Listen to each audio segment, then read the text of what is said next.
and within 3 months, my marriage was falling apart. When Adam first mentioned Lena was moving back, I didn't think twice. They'd been friends since elementary school, way before I entered the picture. He showed me old photos. Prom, graduation, family vacations. Always side by side, always just friends. The first time we had dinner together, I actually liked her. She was warm, witty, and respectful. She even brought her boyfriend. They laughed over childhood memories and inside jokes, and I felt genuinely happy that Adam had reconnected with someone who reminded him of simpler times. Then her boyfriend moved back to Seattle for work, and suddenly Lena was alone in our city.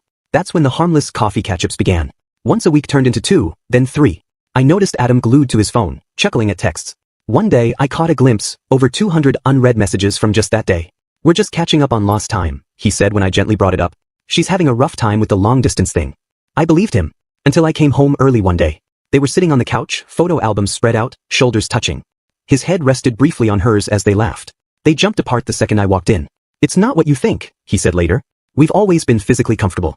It doesn't mean anything." I tried to be the understanding wife. I even suggested we all hang out together more often.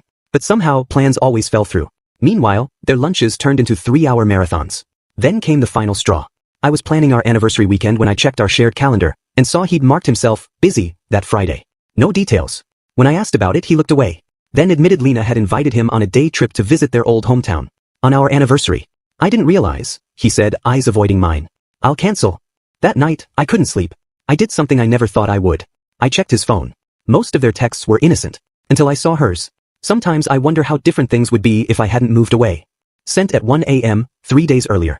His reply. I think about that too. More than I should. When he came out of the shower, I was sitting on the edge of the bed with his phone in my hand. I didn't scream.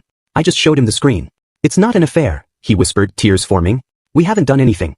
Emotional affairs are still affairs."